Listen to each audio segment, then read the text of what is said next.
جیسے اللہ نے کہا تھا، جیسے رسول اللہ صلی اللہ علیہ وسلم نے کر کے دکھایا تھا، ویسے کرنا ہی اصل دین ہے۔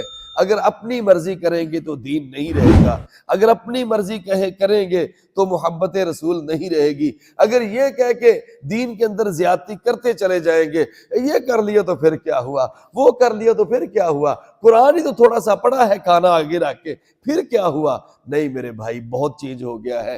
اللہ رب العزت نے پہلی امتوں کا ہمیں یہ اشارہ دیا، وما من دابۃ فی الارض، یہ جتنے بھی جاندار ہیں زمین میں اور آسمان پر اڑنے والے جتنے بھی پرندے ہیں، امم امثالکم، یہ بھی تو تمہاری طرح امتیں ہی ہیں۔ بتاؤ یہ کتنے گمراہ ہوئے ہیں، بتاؤ ہمیں ان کی طرف کتنے نبی بھیجنے پڑے ہیں، بتاؤ کتنوں نے رب کو چھوڑ کے غیروں کو سجدہ کیا ہو، بتاؤ کتنوں نے اللہ کو چھوڑ کے کسی اور کے سامنے اپنا سر جھکایا ہو، اپنی جبین نیاز جھکائی ہو، یا کبھی کسی در پہ جا کے اپنی جھولی کو پھیلایا ہو، یا کبھی کوئی پرندہ کسی بڑے پرندے کے سامنے جا کے حاجات و مناجات کر رہا ہو، یا کوئی درندہ، چھوٹا درندہ کسی بڑے درندے کے سامنے اپنی گردن کو جھکا کے اس سے کچھ مانگ رہا ہو، زندہ سے یا مردہ سے کچھ مانگ رہا ہو، امم امثالکم، وہ بھی تو تمہاری جیسی امتیں ہیں۔ جنگل کا شیر جو بادشاہ ہے، اس کے سامنے کبھی آج تک آپ نے کسی کمزور جانور کو جھکتے ہوئے نہیں دیکھا ہوگا۔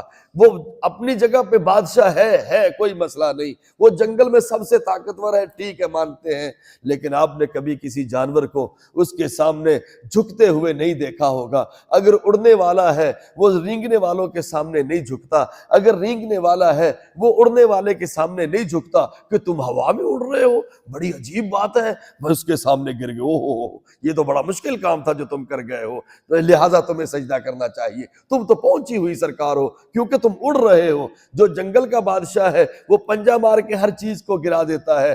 جناب کتنے منوں کا وہ جانور ہوتا ہے بھینسا، اس کو ایک ہی پنجے سے پکڑتا ہے، نیچے بٹھا دیتا ہے، گرا دیتا ہے، کبھی دوسرے اس کے سامنے آ کے نہیں جھکے۔ تم تو بڑی طاقتوں کے مالک ہو، تم تو ہاتھی کو گرا دیتے ہو، تم تو یہ کر دیتے ہو، وہ کر دیتے ہو۔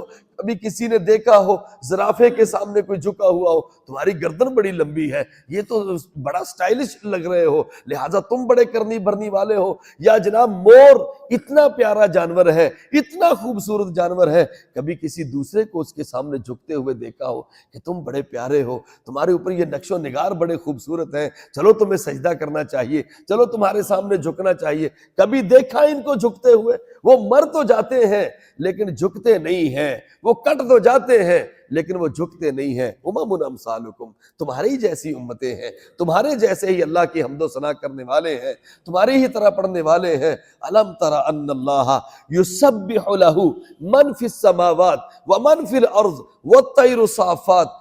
آئیے ذرا قرآن کا مطالعہ تو کر کے دیکھیے، یقین کریں مزہ آتا ہے جب رب کے قرآن کی آیات کو پڑھتے ہیں۔ کیا تم نے دیکھا نہیں ہے؟ سورہ نور اٹھا کے دیکھیے، اللہ فرماتے ہیں الم تر ان اللہ یسبح لہ من فی السماوات ومن فی الارض والطیر صافات۔ کیا تم نے کہیں بھی دیکھا نہیں ہے یہ جتنے بھی زمین میں رہنے والے، جتنے بھی آسمان میں رہنے والے اور جتنے بھی پرندے ہیں اڑنے والے، یسبح لہ، وہ اللہ ہی کی تسبیحات پڑھ رہے ہوتے ہیں، وہ اللہ ہی کے سامنے جھکتے ہیں۔ جس کی اللہ نے جو ڈیوٹی لگا دی ہے وہ اسی پر اللہ کی عبادت کرتا چلا جاتا ہے۔ آج تک چینجنگ نہیں آئی ہے۔ اللہ ان کو بھی نوازتا ہے۔ کبھی آپ نے دیکھا ہو کوئی جانور کسی دوسرے کے سامنے جا کے جھک کے کہہ رہا ہو میرے پاس اولاد نہیں ہے، مجھے اولاد دیجئے، میرے پاس فلاں نہیں ہے، گھونسلہ نہیں ہے، طاقت بخش دیجئے، میرے پاس فلاں نہیں ہے، میری مدد کیجئے؟ نہیں، اپنی زندگی انہی اصولوں کے مطابق گزار رہے ہیں جو اللہ نے اصول ان کو دے کے بھیجا ہے۔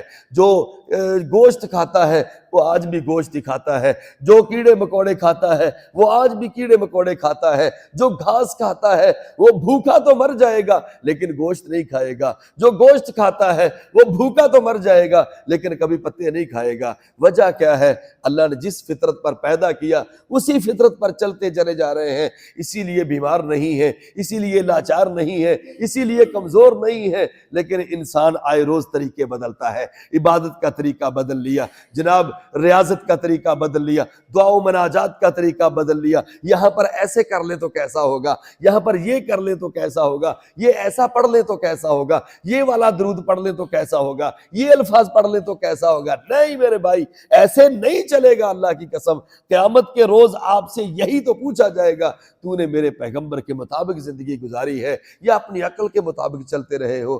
کہتے ہیں نا آج ایسے کر لے تو پھر کیا ہوا، یہ تو قیامت کے دن پتہ چلے گا کہ کیا ہوا۔ یہ تو اس دن علم ہوگا جب سارا نظام اللہ کے سامنے ہوگا اور اللہ سب کو پیچھے کرتا چلا جائے گا۔ میرے نبی کے طریقے کے مطابق ہے یا اللہ کچھ زیادہ ہے، پیچھے کر دو، نہ آگے بڑھنا ہے نہ پیچھے ہٹنا ہے، بالکل سنت کے مطابق چلنا ہے، نبی علیہ السلام کے طریقے کے مطابق چلنا ہے۔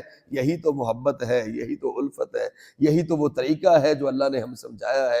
اور اس آیت میں اللہ نے اسی طرف ہمیں اشارہ کیا، وما من دابۃ فی الارض ولا طائر یطیر بجناحی الا امم امثالکم، یہ زمین پر رینگنے والے چلنے والے جتنے بھی جاندار ہیں اور آسمان پر جتنے بھی اڑنے والے پرندے ہیں، یہ تمہاری ہی طرح امتیں ہیں، یہ بھی امتیں ہیں۔